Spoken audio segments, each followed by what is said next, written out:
இது நம்ம fundamental சீரிஸ்ல third video. இந்த வீடியோல நம்ம என்ன பார்க்க போறோம்னா, எப்படி நம்ம ப்ராஃபிட் அண்ட் லாஸ் ஸ்டேட்மெண்ட்டை எப்படி ரீட் பண்றது ஃபுல்லா.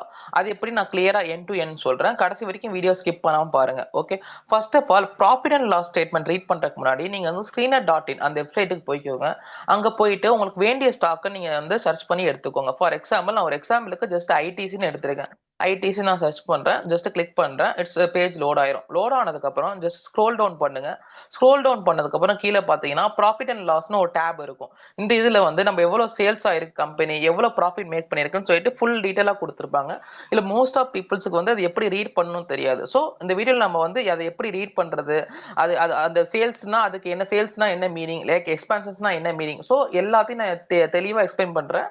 ஓகேவா? ஃபர்ஸ்ட் ஆஃப் ஆல் சேல்ஸ்னா ஒண்ணு இல்ல, கம்பெனி இந்த வருஷத்துக்கு எவ்வளவு சேல்ஸ் பண்ணிருக்கு. ஃபார் எக்ஸாம்பிள் நீங்க ஒரு டீ கடை வச்சிருக்கீங்க. ஓகே, அந்த டீ கடை 2025ல எவ்வளவு சேல்ஸ் மேக் பண்ணிருக்கீங்க. நீங்க 20 லட்சத்துக்கு ஒருத்தான டீயை மேக் பண்ணி செல் பண்ணிருக்கீங்கன்னா அது எவ்வளவு சேல் பண்ணிருக்கீங்க. சோ அதை தான் இங்க மென்ஷன் பண்ணிருக்காங்க. இங்க 35,306.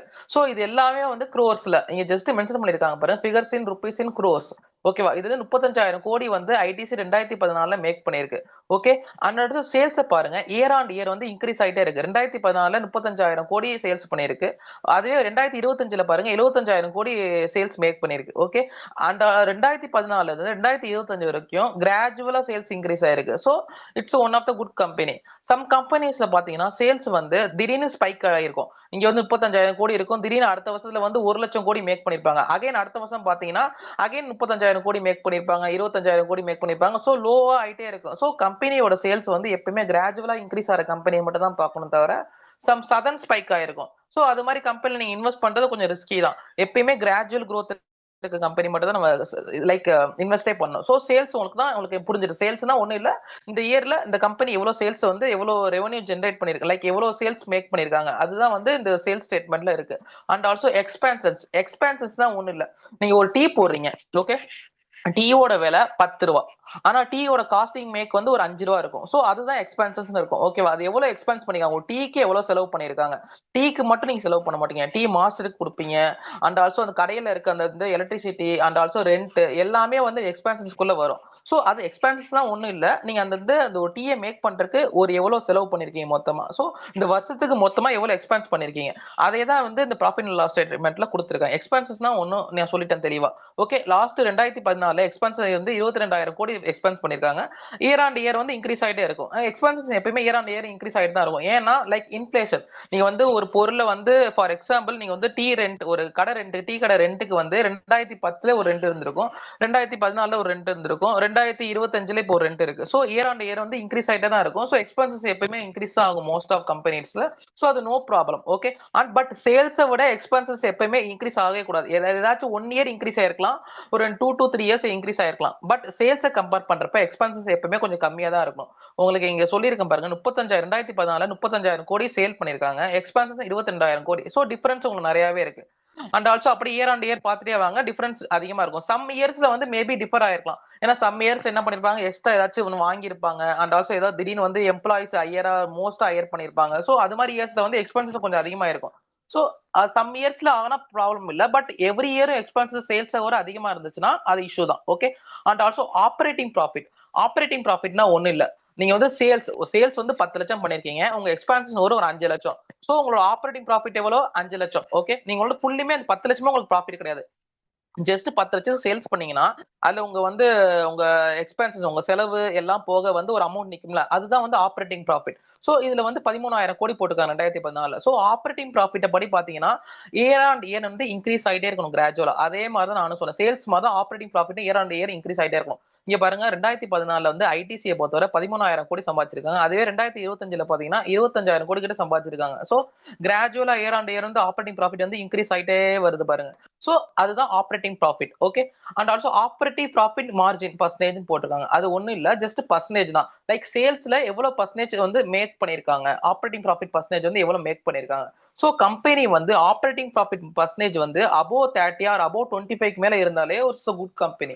சோ ஐடிசியை பொறுத்தவரை அரௌண்ட் 37% வந்து மேக் பண்றாங்க. So it's one of the good company தான். அண்ட் இயர் ஆன் இயர் வந்து அப்படியே கிராஜுவலா இருக்கு. சோ அதுக்கு கீழே வரல, லைக் 25க்கு கீழே வரல. லைக் 25ல இருந்து 35 வரைக்கும் 40 வரைக்குமே போயிட்டு இருக்கு. So it's good company. 25 கீழ வந்தா கம்பெனில ஏதோ வந்து இஷ்யூ இருக்கு. ஏன் சேல்ஸ் ஏதோ அடிபடுதுன்னு அர்த்தம். பட் இந்த ஐடிசியை பொறுத்தவரை லைக் 2014ல இருந்து 2025 வரைக்குமே 30 கீழ ஆப்பரேட்டிங் ப்ராஃபிட் மார்ஜின் பர்சன்டேஜ் வந்து போவே இல்ல. So it's a good company. And also other income. Other income தான் ஒண்ணு இல்ல. நீங்க ஃபார் எக்ஸாம்பிள் நீங்க ஒரு கடை வச்சிருக்கீங்க. கடை வச்சுட்டு நீங்க ஒரு பொருளை சேல் பண்றீங்க. ஆனா உங்களோட பிசினஸ் வரும் டீ கடை பிசினஸ் தான். டீ சேல் பண்ணுவீங்க. அண்ட் ஆல்சோ ஸ்நாக்ஸ் அந்த மாதிரி சேல்ஸ் பண்ணுவீங்க. நீங்க வந்து ஒரு இன்வெஸ்ட்மெண்ட் பண்றீங்க. லைக் ஃபார் எக்ஸாம்பிள் நீங்க வந்து லைக் ஒரு பேங்க்ல ஒரு அமௌண்ட் போறீங்க. அதாவது வேற ரியல் எஸ்டேட்ல இன்வெஸ்ட்மெண்ட் பண்றீங்க வச்சுக்கோங்களேன். அது பிசினஸ் கேட்டகரியில வராது. ஆனா உங்க மெயின் பிசினஸ் வந்து டீ விக்கிறது மட்டும் தான் பிசினஸ். பட் ஆனா வந்து நீங்க ஒரு இதுல ஒரு அசெட்ல இன்வெஸ்ட் பண்ணிருக்கீங்க. அதுக்கு ஒரு இன்ட்ரெஸ்ட் வரும், ஒரு ரிட்டர்ன் வரும். சோ அதுதான் வந்து அதர் இன்கம். உங்க டீ பிசினஸ்ல இருந்து வராம வேற ஏதாச்சும் பிசினஸ்ல இருந்து ஒரு இன்கம் வந்திருக்கும்ல, அதுதான் அதர் இன்கம்னு சொல்றது. லைக் வந்து பேங்க்ல போட்டிருப்பீங்க, உங்களுக்கு இன்ட்ரெஸ்ட் வந்திருக்கும். ரியல் எஸ்டேட் வந்து growth ஆயிருக்கும். நீங்க வாங்கி போட்ட ரியல் எஸ்டேட் நீ சேல் பண்ணிருப்பீங்க, அது ஒரு இன்கம் வந்திருக்கும். சோ இதுதான் அதர் இன்கம் இருக்கும். Okay. And also other income பொறுத்தவரை அதர் இன்கம்ஸும் வந்து ஐடிஸ்ல வந்து இயர் ஆன் இயர் இன்க்ரீஸ் ஆயிட்டே இருக்கு. ஓகே.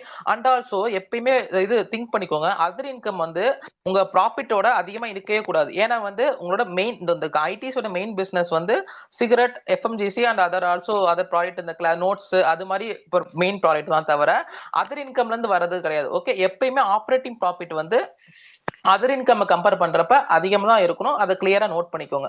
அண்ட் ஆல்சோ இன்ட்ரெஸ்ட்னா ஒண்ணு இல்ல. நீங்க வந்து ஒரு பிசினஸ் ஆரம்பிக்கிறீங்க. ஒரு பிசினஸ் ஆரம்பிச்சுட்டு என்ன பண்ணுவீங்க? பிசினஸ் ஆரம்பிக்கிறப்ப யார்கிட்டயாச்சும் பேங்க்ல கடன் வாங்குவீங்க. வேற ஏதாச்சும் ஒரு ஃபைனான்ஸ்ல வேற ஏதாச்சும் கம்பெனில நீங்க கடன் வாங்குறீங்கன்னு வச்சுக்கோங்களேன். அதுக்கு நீங்க இயர்லி ஒரு இன்ட்ரெஸ்ட் கட்டுவீங்க.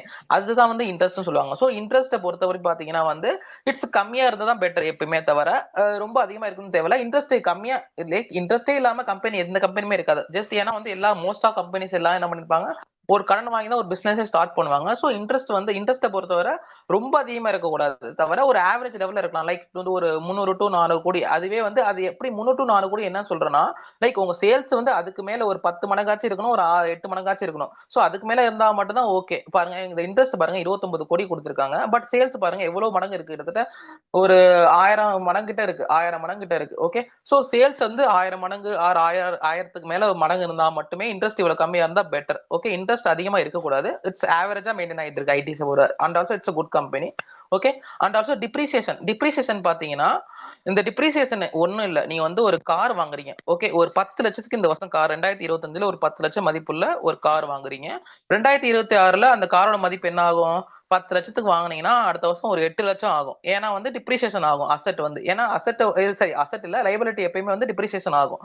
சோ இதே தான் இந்த டிப்ரிசியேஷன் கான்செப்டும். இந்த ஐடிசி கம்பெனில வந்து ஏதாச்சும் ஒரு மேனுஃபேக்சருக்கு ஒரு இன்ஸ்ட்ருமெண்ட் மிஷின் வாங்கியிருப்பாங்க. ஆர் ஆல்சோ ஏதோ சிஸ்டம் ஏதோ இந்த ஹார்ட்வேர் ரிலேட்டடா ஏதோ பொருள் வாங்கியிருக்காங்க வச்சுக்கோங்களேன். அதோட காஸ்ட் என்ன ஆகும்? இயர் ஆன் இயர் வந்து டிப்ரிசியேஷன் ஆகிட்டே இருக்கும். சோ டிப்ரிசியேஷன் பொறுத்தவரை எப்பயுமே இயர் ஆன் இயர் இன்க்ரீஸ் தான் ஆகும். நீங்க ஒரு பொருள் இந்த வருஷம் வாங்கி போனீங்கன்னா அடுத்த வருஷம் அந்த பொருளோட மதிப்பு கம்மியாகும். சோ டிப்ரிசியேஷன் வந்து இயர் ஆன் இயர் வந்து இன்க்ரீஸ் ஆயிட்டே இருக்கும். 2025ல ஒரு ஒரு மிஷின் சிகரெட் மேனுஃபேக்சர் பண்ற ஒரு மிஷினுக்கு வாங்குறீங்க. அண்ட் ஆல்சோ ஐடிசியை பொறுத்தவரை நோட் மேனுஃபேக்சர் பண்ணுவாங்க.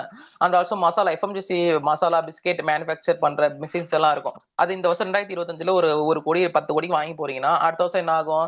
8 கோடி ஆயிரும். சோ அந்த 2 கோடி வந்து உங்களுக்கு டிப்ரிசியேஷன் ஆயிரும். சோ அந்த 2 கோடியை தான் அந்த லைக் டிப்ரிசியேஷன்ல மென்ஷன் பண்ணிருப்பாங்க. சோ அதுதான் இயர் ஆன் இயர் இன்க்ரீஸ் ஆனா பிரச்சனை இல்லை. அண்ட் ஆல்சோ ப்ராஃபிட் பிஃபோர் டாக்ஸ்னா வச்சுக்கோங்களேன்.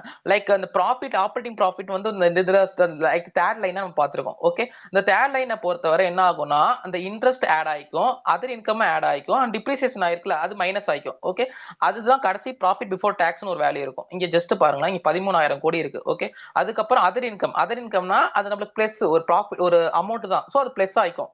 ஆப்ரேட்டிங் ப்ராஃபிட்டோட அது பிளஸ் ஆயிக்கும். அண்ட் ஆல்சோ இன்ட்ரெஸ்ட் வந்து மைனஸ் ஆயிக்கும். இன்ட்ரெஸ்ட் என்னது? நம்ம வந்து பேங்க்குக்கு கடன் கொடுக்கணும். சோ நம்ம கையில இருந்தா அந்த காசு போகும். சோ இன்ட்ரெஸ்ட் வந்து 29,000 வந்து லைக் மைனஸ் ஆயிக்கும். டிப்ரிசியேஷனும் வந்து கிட்டத்தட்ட மைனஸ் தான் ஆயிக்கும். ஏன்னா வந்து நம்மள விட்டு அந்த அமௌண்ட் போகுது. சோ டிப்ரிசியேஷன் ஆயிக்கும். சோ ஃபைனல் அமௌண்ட் படி பாத்தீங்கன்னா 13,052 கோடி தான் வந்து இந்த 2014ல ஐடிசி மேக் பண்ணிருக்கும். அண்ட் ஆல்சோ இந்த டாக்ஸை பொறுத்தவரை லைக் அந்த கம்பெனி வந்து இந்தியால இருந்துச்சுன்னா லைக் எந்த கம்பெனில எந்த கண்ட்ரில இருந்தாலும் அந்த கண்ட்ரிக்கு நம்ம ஒரு டாக்ஸ் பேமெண்ட் பண்றோம். சோ டாக்ஸ் பாத்தீங்கன்னா 31% டாக்ஸ் பேமெண்ட் பண்ணுது.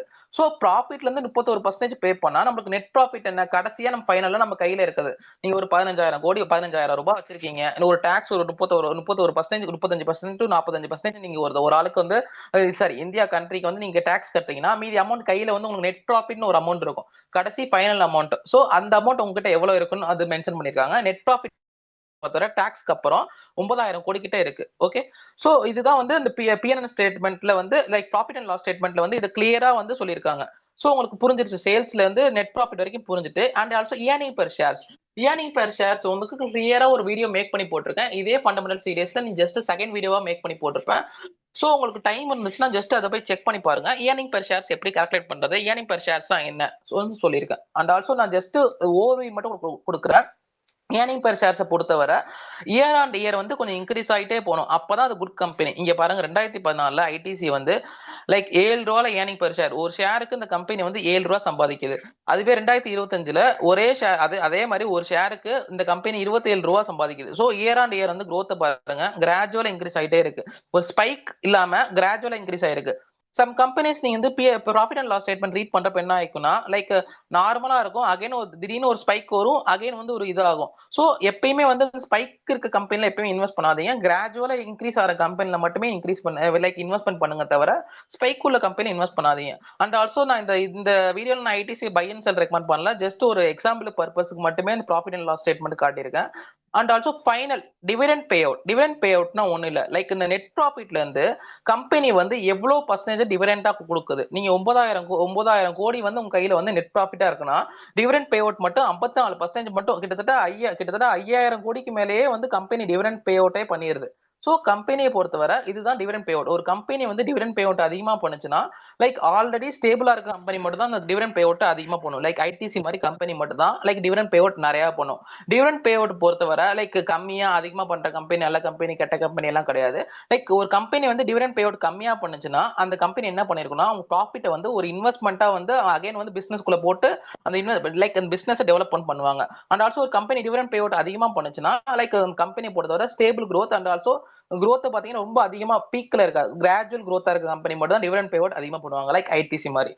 ஓகே, உங்களுக்கு வந்து இந்த ஆல்மோஸ்ட் இந்த ப்ராஃபிட் அண்ட் லாஸ் ஸ்டேட்மெண்ட் வந்து உங்களுக்கு நல்லா எல்லாத்தையும் சொல்லிட்டேன், கிளியர் எண்ட் டு எண்ட் சொல்லிட்டேன். இதை பொறுத்தவரை ஏதாச்சும் டவுட் இருந்தா கமெண்ட் செக்ஷன்ல கமெண்ட் பண்ணுங்க. அண்ட் ஆல்சோ நான் சொன்னல லைக் ஸ்பைக் இருக்கக்கூடாதுன்னு சொல்லலாம், அதுக்கு ஒரு எக்ஸாம்பிள் ஏதாச்சும் இருக்கான்னு பாக்குறேன். Just a minute. இங்க பாருங்க, லென்ஸ் கார்ட் பார்ப்போம். Lens card solution.